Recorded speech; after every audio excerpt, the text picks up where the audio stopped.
individual freedom requires collective action, and a collective is a group. But if every sacrifice for the group is viewed as oppression, then we lose the ability to preserve your individual freedom. All right, let's pause it already. Let's pause it already. What an amazing word salad of gobbledygook. So individual freedom requires collective action, but if all collective action is viewed as oppression, then we lose the ability to preserve individual freedom. All right. First of all, let me just say the idea that after the last 18, 19 months, whatever it's been, like of all the things, John Stewart, you want to go after, it's freedom. Someone's really got to take freedom down a peg. You know, like let's really make fun of freedom after a year and a half plus of what? Lockdowns and riots and mandates and restrictions and vaccine passports and vaccine mandates. And yeah, you know, the real problem is just too much goddamn individual liberty in this country. Too much of people doing whatever they want to. Well, anyway, what can you say about that? You know, all these words are used so loosely that you're so vague with how you're defining them that they become kind of meaningless. And it's like, what the fuck are you even talking about? What do you mean by freedom? And what do you mean by collective action? You know, like what's sacrifice for the collective? I mean, what's collective action? Is me and you doing this show together collective action? I mean, there's like, let's say this, right? You have like, we're doing this podcast at night. We're recording at night, and you have a flight at, I believe, 5 a.m. tonight. And I was like, hey, can we record tonight? And you were like, yeah, I can do it, but let's try to make it not that late because I got a flight at 5 a.m. So you're kind of sacrificing in a way for the collective.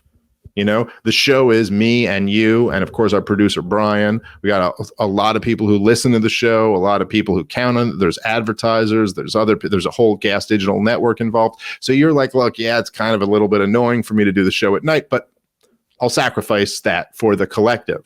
Now we don't view that as oppression, right?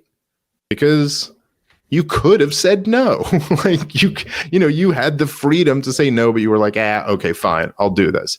So there's kind of a difference between working together. Like this is always, if you ever want to know when anyone's ever making a real bullshit argument against freedom, like just the lowest level of like pathetic straw manning nonsense argument, it's when they start going, so you're against working together with people.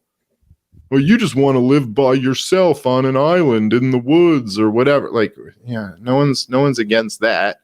I'm just saying it's like, no, it's not oppressive for me to be like, hey, Rob, could we please bang this episode out tonight? I'm sorry. I know you got to get up early in the morning. Or if I were to go, Rob, I will shoot you if you don't record this episode tonight. There's a little different. So the element of whether like a threat of violence or force is used, that's kind of the difference over whether this collective action is oppressive or not. That's what the people who believe in freedom are saying. And it's like, like I've been saying this for fucking years, this like goes back to my roots, but like if we're so wrong and you want to satirize us and make fun of us and debunk us and all this shit, if we're so wrong, why can't you ever take on what we're actually saying? Because we're not saying working together is bad. A bunch of people doing something together is bullshit and oppressive. Every libertarian works with other people. Anyway, I don't know anything. It's actually, if anything, they try and pretend that their vision is what freedom is because they know that freedom is good. They know that we all inherently understand the value of it and want it. And so they have to create these double speak distortions as if it relies on something that it doesn't. And I remember I read this piece years ago from George Reisman about gun control. And I mean, this is one of the foundational liberty arguments that I really took to is look at the deaths from governments, right, against individuals for the collective good. That is the biggest risk. It's like they keep pretending that violating individual right, like, no, that's the biggest risk factor. If we give up on this idea that people should have individual rights, that's when you're going to have massive death. That is the biggest risk factor to people's lives. Like if you look at global deaths over human history, it's governments against their people. Yeah, no, that's exactly right. That's exactly right. Like, who is it to say, why does it just get to be assumed that the people who claim they care about the collective good are actually working toward the collective good? Where's the empirical evidence on that? I mean, the people who most loudly proclaimed that they were, most driven and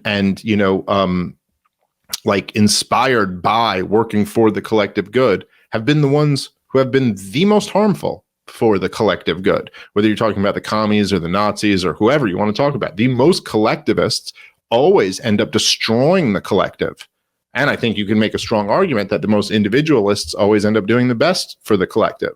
So, like, where does this come from? Where is the conflict between that? It's always like this is like a thing that you see on the left all the time, where there's this kind of assumption that there's this conflict between groups, that they're between individuals and groups, or between different individuals, or all that is not given. Like, think about it in your real life. Is there a real conflict between you and your friends getting together and doing something?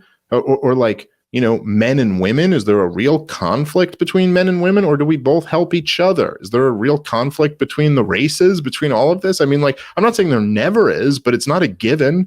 And it's not a given at all that there's any conflict between individual liberty and a group of people doing something. In fact, I think the best thing humanity can have is when a group of people are doing something together voluntarily. So all of that, literally all of that, meant nothing. That you can't have individual liberty without collective action. Well, okay, I mean, to some degree that's true, but only if it's voluntary. Otherwise, you don't have individual liberty. So yes, there is some truth to the fact that, like, you're probably not going to be able to protect your individual liberty without a group of people, because probably someone will come violate it unless you have, more than one person alone. But if it's done by force, then you don't have any individual liberty anyway to be protected. All right, let's keep on. And the freedom element is where all of a sudden all these beautiful rules of economics kick in, of specialization, of people working together, the price systems. There's a lot of beauty within the system of people being able to make their own choices that actually leads to collective action. That is the accumulation of everyone's freedom and choices. So it's the outcome that people actually want. Yeah, you look at the corona, we've got like, they want fine. And also, the way I understand it, prior to the mandates, 50% of people that were eligible to get vaccinated chose not to be vaccinated. So why does that 50% have to make a sacrifice for the choices of the other 50%? Like, why is it just the thing that you understand gets to get imposed on the other group of people? Yeah, no, absolutely. That's right. I mean, and of course, if you really want to go down this route, it's like, if we enslaved 20% of the people, then they'd be making a sacrifice for the greater good of the collective. But that'd be pretty goddamn anti-freedom, don't you think? So there you go.